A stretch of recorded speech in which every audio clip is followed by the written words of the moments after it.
Ratio and proportion के ये part 2 है। इससे पहले पार्ट 1 में हमने सारे फॉर्मूले पढ़े और उस पर बेस न्यूमेरिकल लगाए। पार्ट 2 में उसके आगे के कॉन्सेप्ट पढ़ने जा रहे हैं। जैसे कि आपके पास अगला कॉन्सेप्ट आएगा, क्वेश्चन होगा आपके पास इस तरीके का, 5A = 3B = 4C और पूछा जाएगा A ratio B ratio C का मान बताएं।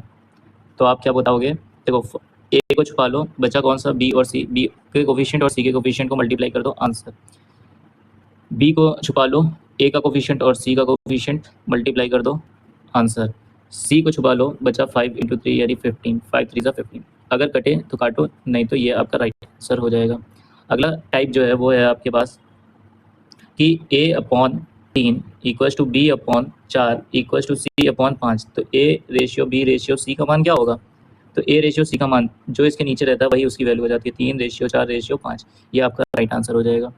अब मान लीजिए अगर क्वेश्चन इस तरीके से आपसे पुटअप कर ले, 2A/5 = 3B/7 = 4C/3। तो A ratio B ratio C का मान बताएं। तो अब क्या हो जाएगा? तो 2 3 4 का आपको लेना है LCM। कितना आ जाएगा? 2 3 और 4 का 12 आपका हो जाएगा LCM। इस 12 से पूरी इक्वेशन को डिवाइड कर देना है। तो 2 × 12, तो A/ कितना आ जाएगा? 6 × 5 = 30, 3 चौको 12, 12 × 7 = 28। देखो 3 चौको 12, 4 × 7 = 28, 4 × 3 = 12, 3 3 = 9। अब क्या हो जाएगा? A ratio B ratio C क्या हो जाएगा? अब आपकी वैल्यू 30:28:9। अब यहाँ से आपका रेशियो का पार्ट खत्म होता है। एक टाइप और आता है, जैसे कि आपको बोले A1/A रेशियो 1/B का इन्वर्स रेशियो निकालें, तो ये क्या हो जाता है? B ratio A। ये आपका इन्वर्स रेशियो होता है, ठीक है। अब आपको मैं प्रोपोर्शन, रेशियो एंड प्रोपोर्शन के सवाल बताने जा रहा हूँ। तो प्रोपोर्शन में देखिए, A ratio B proportionate to C ratio D। तो ये क्या हो जाता है? A × D = B × C। इसको कहते हैं product of extreme = product of mean, या फिर first term into fourth term = second term into third term. इस पर बेस एक सवाल करते हैं, देखिएगा। आपको दे रखा होगा फर्स्ट टर्म आपके पास 51 है। देखिए अगले पेज में करते हैं। फर्स्ट टर्म आपके पास 51 है, सेकेंड टर्म आपके पास 68 है, थर्ड टर्म आपका x है और फोर्थ टर्म आपके पास 108 है। तो आप बताएं x का मान क्या होगा? तो x बराबर क्या हो जाएगा? x बराबर हो जाएगा 51 × 108, 68 मल्टीप्लाई में आएगा तो ये हो जाएगा डिवाइड में।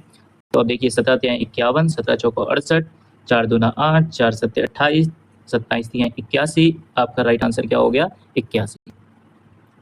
इसी तरीके से अगर आपसे बोल दिया जाए कि product of first into fourth term = 70 and second and third term = 3.5y, तो y का मान क्या होगा? तो आपको पता है ये दोनों इक्वेट होते हैं, तो 3.5 से आपको 70 को डिवाइड कर देना है, तो y की वैल्यू कितनी आ जाएगी? तो 70/3.5 जो कि 20 गुना है। आपकी y की वैल्यू आ गई 20। अब आ जाइए थर्ड प्रोपोर्शन पे। 2√3 और 6√5 दे रखा हुआ है, उससे आपको पता लगाना है थर्ड प्रोपोर्शन, तृतीय अनुपात आपको पता लगाना है। तो क्या होता है? B² यानी 6√5 का स्क्वायर, 36 × 5 ये होगा, अपॉन में 2√3। 2√3 का मतलब हो गया ये 18 गुना, और √3 से इसको जब काटोगे तो देखो 6√3 आएगा। तो आपका आंसर कितना आ गया? 30√3। ये आपका राइट आंसर होगा। अगला क्वेश्चन है मीन प्रोपोर्शन के ऊपर। मीन प्रोपोर्शन का एक क्वेश्चन है, क्या 3 + √5 एंड 15 - √125 का मीन बताएं। तो कितना हो जाएगा? तो 3 + √5 इंटू, यहाँ से देखिए, यहाँ से निकल के आएगा 5√5, ठीक है। 5 हो जाएगा कॉमन, तो यहाँ से बचेगा 3 - √5। तो यहाँ से वैल्यू कितनी आ जाएगी? देखो a + b a - b यानी 9 - 5 यानी 4 × 5, तो 2√5 आपका क्या हो जाएगा? राइट आंसर हो जाएगा 2√5। एक क्वेश्चन मैं आपको देता हूँ होमवर्क के लिए, 8.41 और 16.81 का आपको मीन प्रोपोर्शन कमेंट बॉक्स में कमेंट करना है। एक क्वेश्चन है आपके पास, फोर्थ प्रोपोर्शन बताना है आपको, 13:1/2, 9:3/4 एंड 7:4/5। इसका आपको फोर्थ प्रोपोर्शन बताना है।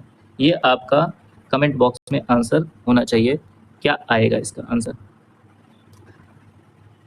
एक क्वेश्चन और बताता हूँ आपको, देखिएगा फोर्थ प्रोपोर्शन के ऊपर। 12 की पावर 35, 3 की पावर 12, 4 की पावर 12।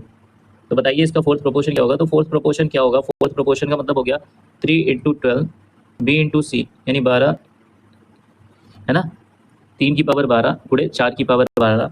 अब इस 12 को मैं लिख सकता हूँ 3 और पावर जो है यहाँ पे, और 4 की पावर 35। 12 में से 35 घटा दो तो कितना बचेगा, 3 की पावर -23 इंटू 4 की पावर -23। तो आपके पास कुल वैल्यू बची 12 की पावर -23, 12 की पावर -23।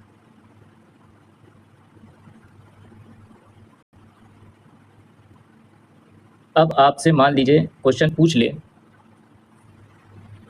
42, 56, 63 का फोर्थ प्रपोर्शन और 189, 273, 153 का फोर्थ प्रपोर्शन का रेशियो बताएं। ठीक है, यहाँ पे x1 लिख देता हूँ, ये x2 लिख देता हूँ। तो x1 की वैल्यू और x2 की वैल्यू देखिएगा क्या आएगी, 56 गुणे 63/42 अपॉन में 273 गुणे 153/184।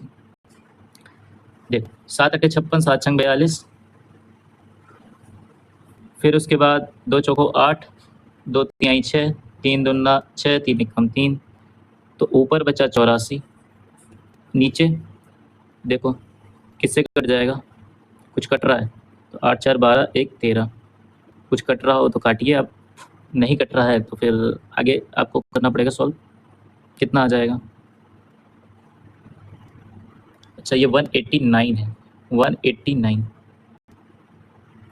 189। अब ये 3 से कट जाएगा, 3 × 6 = 18, 3 × 3 = 9, 3 × 9 = 27, 3 × 1 = 3, और ये जाएगा 7 × 1 = 7, 7 × 3 = 21, 7 × 9 = 63, 9 × 1 = 9 और 9 × 7 = 63। तो 13 × 17, 13 × 17, 13 × 17 का मतलब क्या हुआ, देखो 13 की टेबल में क्या 84 आता है, 13 बचे 85 होता है, तो 84 आपका आंसर कितना हो जाएगा, 84/13 × 17। 13 × 17 का मतलब कितना हुआ, आपको ये बताना है। 13 × 17 का मतलब होता है 221। कैसे आया अब बताता हूँ। 13 × 17 यानी ये 10 से कितना ज़्यादा है, 7 ज़्यादा है, तो इसमें जोड़ दो, कितना आया 20, 7 × 21, इसको जोड़ दो तो 221। 84/221 आपका राइट आंसर।